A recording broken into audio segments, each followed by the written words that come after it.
Hey, I am making a video about one of the best stories that I will ever be able to tell in my life. And so that's why I'm here. That's why I'm sharing this with you. So the story starts a long time ago. It starts 30 years ago when I was in middle school. And all of the kids in our middle school bullied this kid named Jeremy.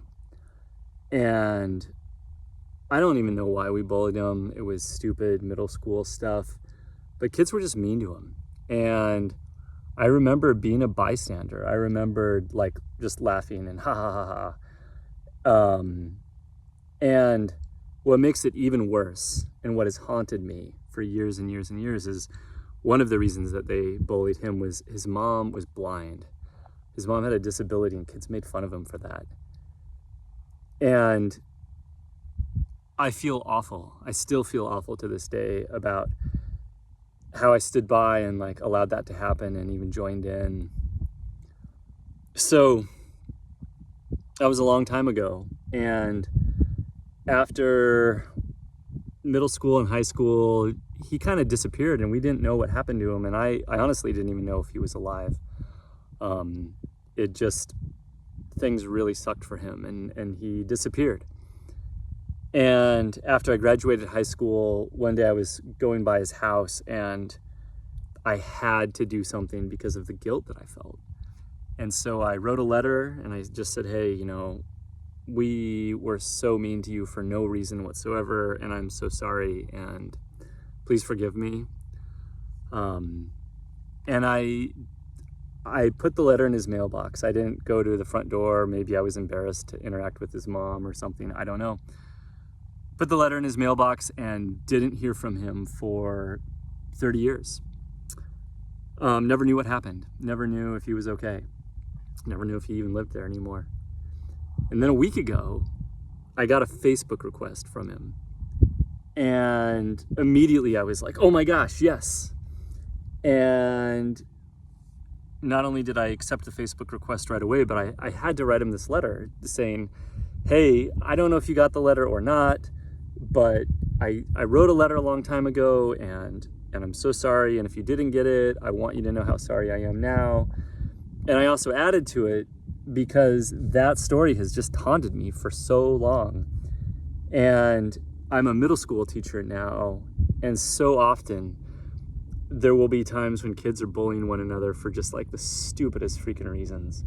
And I bring the class together and I'm like, yo, we need to talk about this. And I tell them the story about me bullying this kid for no good reason, and how just stupid and harmful and cruel it was. And when I give that talk, it's never about like, oh, don't bully, bullying's bad. It's like, no, like people have feelings and you can destroy lives and you can cause so much harm with your words. And it is just so unnecessary so much of the time. And not only that, but it's going to haunt you for years and years if you do this kind of stuff. So I told Jeremy in this letter that like, hey, I'm not proud of anything that I've done. But I wanted to let you know that my guilt and my torment about what we did to you has caused me to probably tell 1,000 kids the story.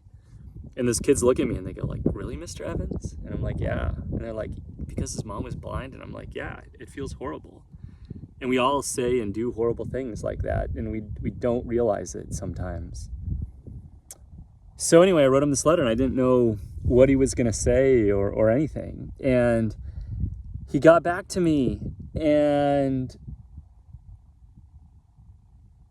it was, he sent me a short little letter at first, like, oh my gosh, you wrote the letter. And so we had a 2-hour phone conversation a couple nights ago.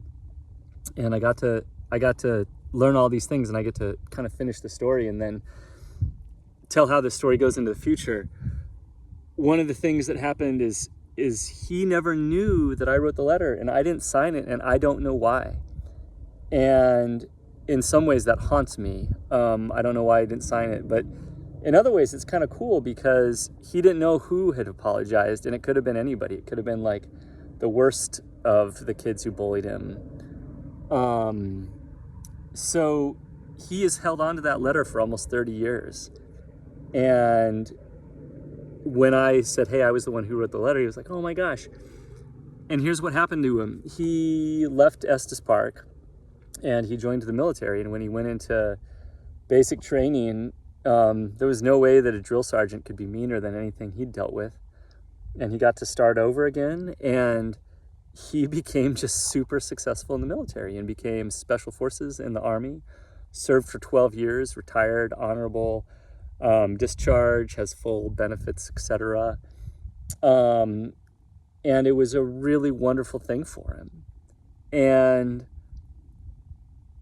it was so heartening to hear that he was able to take something that was so horrible and convert it into something that's been so beautiful for him. And he's been so successful. And I also felt very strange being like, oh, yay, this wonderful thing has happened. But also being like, man, I wasn't ever looking for forgiveness for this because I want to hold on to that guilt, but I want to convert it. I want to keep teaching kids about that, so that we can all move forward. And he was so graceful, and he was so kind in our conversation. And as we're going forward, I brought up to him, like, look, man, I teach all these kids who have really, really crappy situations. And you are such a model of resilience. And I really want to encourage you to get out into the world, and how can I, however I can help you to get out into the world to like teach kids that it is possible to overcome some of these horrible things that happen to us. And he was pretty excited about that. And so I'm sharing this because part of my heart does get to rest.